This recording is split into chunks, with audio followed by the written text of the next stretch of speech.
हम लोग बड़े ही सौभाग्यशाली हैं कि ये गुरु महाराज के दरबार में बैठ कर के सत्संग का लाभ ले रहे हैं। आवाज़ से कीजिए। और ये जो मुख्य आयोजक हैं श्री ओम प्रकाश भगत जी, आदरणीय श्री ओम प्रकाश भगत जी। देखिए, प्रायः जो देखा जाता है कि नाम के अनुसार लोगों का काम नहीं होता है, पर इन्होंने अपने नाम को भी सार्थक किए हैं। जितना सुंदर भगवान ने नाम दिया है, आप लोग इनका नाम है उतना ही सुंदर काम है। एक बार की बात है, एक राजा थे, बड़े सुंदर राजा थे, जो प्रजा की सेवा करते थे और लोगों को हमेशा हंसाते रहते थे और हंसते भी रहते थे। तो हंसना और हंसाना उसका काम था, सेवा करना, परंतु उसका नाम था उदास।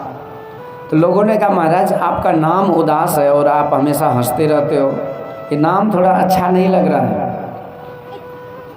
तो राजा ने मंत्री से कहा कि मंत्री जी क्या करें, मेरा नाम तो उदास है पर मैं हंसाते रहता हूँ। तो मंत्री बड़े चतुर थे, कहते महाराज दुनिया में बहुत ऐसे लोग हैं जो नाम कुछ और है काम कुछ और है, आप जाकर के पता कीजिए। तो राजा भेष बदल करके गए तो देखा कि एक मुर्दा को कुछ लोग श्मशान घाट ले जा रहे थे जलाने के लिए। तो राजा पूछते, भाई ये जो मर गया है उसका क्या नाम है, क्या नाम था?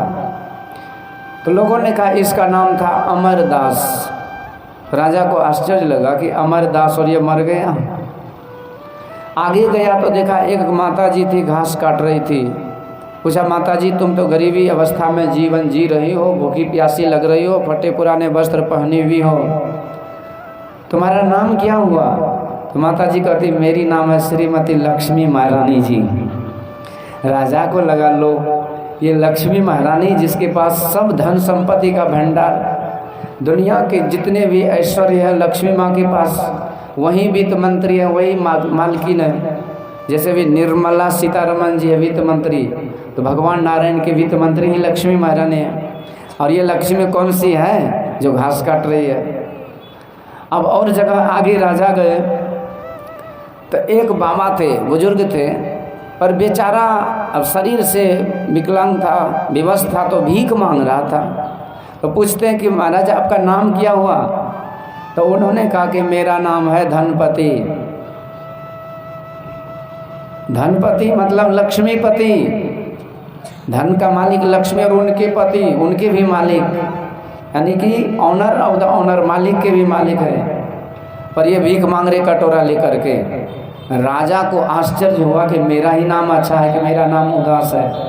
उन्होंने बोला कि अमरदास को मरते देखा, लक्ष्मी काटे घास, भीख मांगे धनपति, तो सबसे बढ़िया उदास। श्री सतगुरु। पर यहाँ पर नाम और काम उल्टा नहीं है, बिल्कुल सीधा है।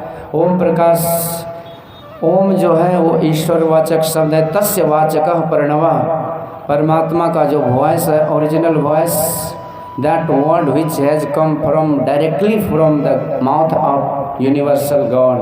कहते जो ईश्वर परमात्मा से सीधा शब्द आया है, वेद भगवान कहते तस्य वाचकः प्रणवः, उस परमात्मा की अमर वाणी। एक ओम सतनाम वही, ऋषि सेवित प्रभु का नाम वही, मुनि सेवित गुरु का नाम वही, भजो ओम ओम प्रभु नाम यही, भजो ओम ओम में ही नाम यही। जो ऋषि महर्षि संत महापुरुषों ने, अभी वाल्मीकि भगवान की बात को सुन रहे थे, उल्टा नाम जपत जग जाना, वाल्मीकि भाई ब्रह्म समाना, ब्रह्मविद ब्रह्म भवति, knowing which everything is known as well. जिस ब्रह्म को जानकर ब्रह्म जैसा हो जाता है, तो उस ब्रह्म जैसा ब्रह्म बनने के लिए उल्टा नाम जपा जाता है, और वही उल्टा नाम है ओम, जो ईश्वर परमात्मा से आया है, सूक्ष्मता से स्थूलता में आया है।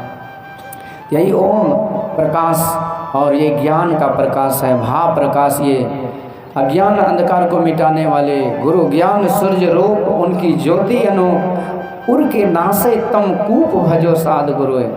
तो गुरु का जो ज्ञान है, जासु वचन रवि कर्ण कर, सूर्य के किरणों के समान अज्ञान अंधकार को सर्वथा के लिए, महामोह रूपी अंधकार को मिटा देता है। बाहरी सूर्य भगवान हमारे एक लाइट फिट किए हैं ईश्वर ने, जो हर जगह बिना टैक्स बिना बिल पेमेंट किए, बिना किसी से पेमेंट लिए वो हर जगह प्रकाश फैलाते हैं।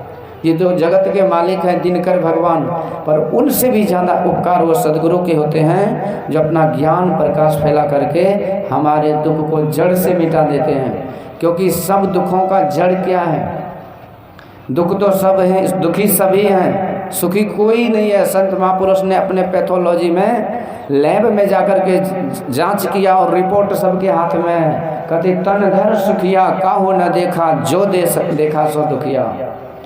उदय अस्त की बात कहता हूँ, सबका क्या विवेका हो। No one is happy, all of them are suffering from the सारो।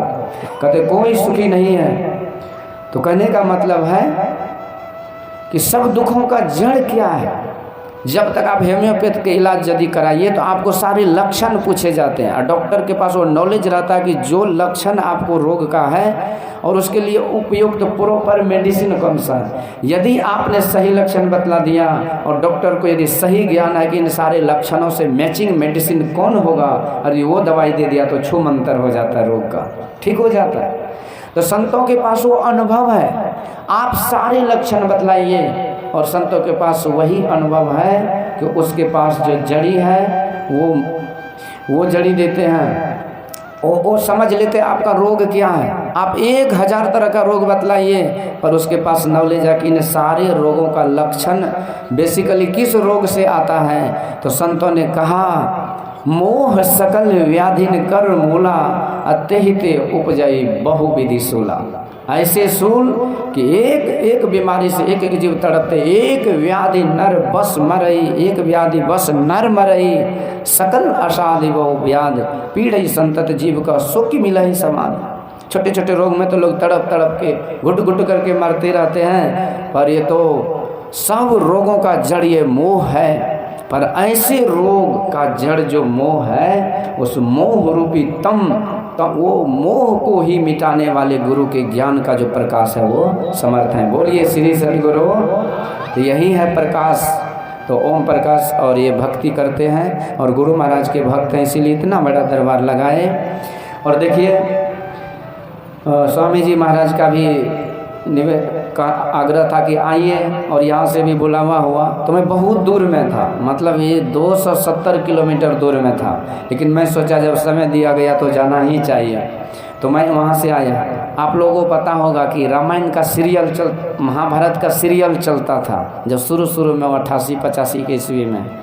तो पूरे भारत ऑल ओवर वर्ल्ड यानी पूरी दुनिया के लोग इच्छुक थे उस सीरियल को देखने के लिए, और लोग दिन गिनते रहते थे कि रविवार कब आएगा। और हम लोग को याद है कि 3-3, 4-4 किलोमीटर 3 गांव के पार जाते थे चल करके वो 1 घंटा का वो सीरियल देखने के लिए। और जिस दिन किसी कारण से वो सीरियल नहीं देख पाते थे तो लगता था कि पूरा दिन थकान से एकदम थका मारा है, और जब देख लेते थे तो 5 किलो 10 किलोमीटर चलना भी सब थकान मिट जाता था। तो उतने दूर से आया, पर आप सभी भक्तों का, गुरु भक्तों का दर्शन करके मुझे बड़ी प्रसन्नता हुई और मुझे लगा कि मेरे इतनी दूर से आना, मेरी यात्रा का मेहनत सब सफल हो गया। श्री सद्गुरु महाराज की जय। उद्धव जी महाराज ने जब अपने प्यार भगवान के अनन्य भक्तों का दर्शन किए थे, जब देखे थे कि भाई ये भक्त तो ऐसे भगवान में लीन रहते हैं भक्ति भजन में कि इसके जीवन का तो कोई उद्देश्य ही दूसरा नहीं है, कथा मात्रिक जीवन में केवल भक्ति ही भक्ति है, बाकी सेकेंडरी है, प्रायोरिटी भक्ति है। तो उन्होंने भगवान से कहा था कि हे प्रभु आशा महो चरण रेणु जुसाम हम श्याम वृंदावने गुलमलतो सधीनाम। कहते हैं मेरा जब भी जन्म हो प्रभु शर्त यही है कि मेरा जन्म वृंदावन में देना, मतलब कि भक्तों के बीच में देना, ताकि आप भक्तों का दर्शन करते हुए मैं आप भक्तों के चरण धूलि से स्नान करते हुए अपने जीवन को सफल बना लूँ, सार्थक बना लूँ। इसी से कल्याण होता है, यहीं से कदाचित कल्याण का मार्ग खुलता है।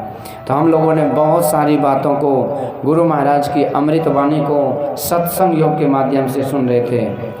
दुनिया में शास्त्र बहुत हैं, संत बहुत हैं, एक एक शास्त्रों की रचना अद्भुत किए हुए हैं, पर गुरु महाराज ने ज़्यादा रचना नहीं की। गुरु महाराज ने केवल समस्त शास्त्रों और संतों के ज्ञान को एक छोटे से संरचना एक संकलन में समझा दिए, वही है सत्संग योग। इस सत्संग योग से जितना उपकार होगा उतना शायद किसी वेद शास्त्र पुराण से नहीं होगा, क्योंकि वेद है परंतु ज्ञान नहीं है।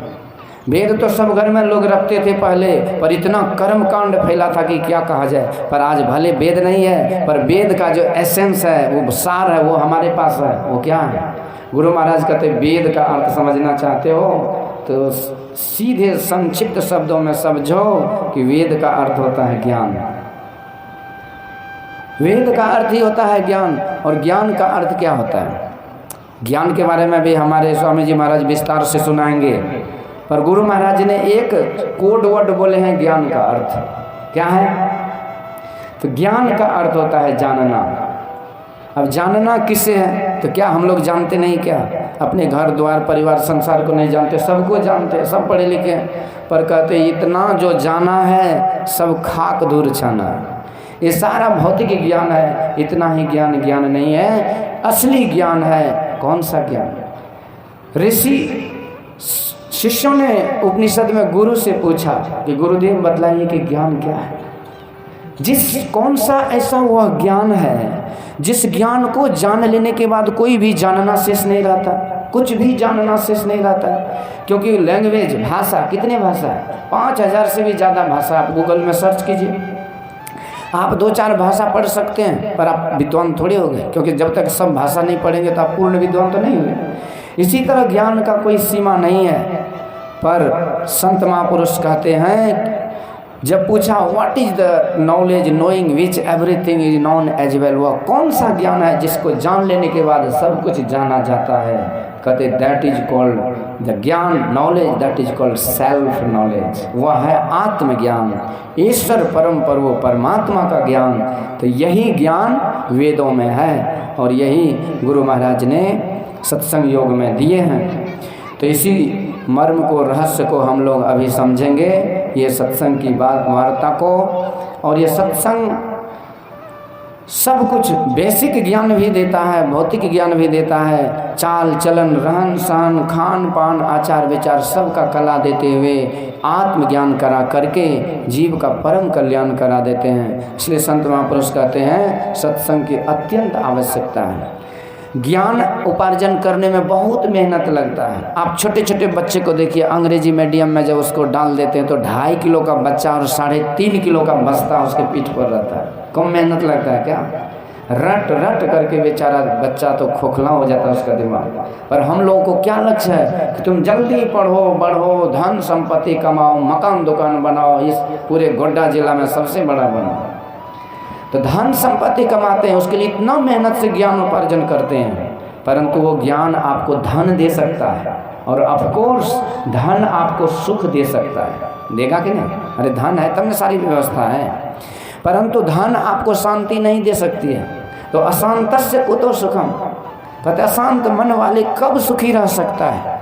तो इसीलिए ये जरूर है कि शांत व्यक्ति, बिना सुख के भी शांति मिल सकती है पर बिना शांति के सुख नहीं मिल सकता। तो सबके जड़ में है शांति। तो जिस तरह सुख के लिए, भौतिक सुख के लिए, संसारिक सुख के लिए हम इतना मेहनत करके भौतिक ज्ञान का उपार्जन करते हैं, इसी तरह से आध्यात्मिक सुख और परम शांति के लिए हमको थोड़ा मेहनत करके आध्यात्मिक ज्ञान का भी उपार्जन करना चाहिए, और करने से ही हमारा परम कल्याण होगा। तो आइए इसी चर्चा को आगे हम लोग पूज्य बाबा स्वामी जी महाराज से सुनेंगे। एक बार जय जयकार बोलिए श्री सद्गुरु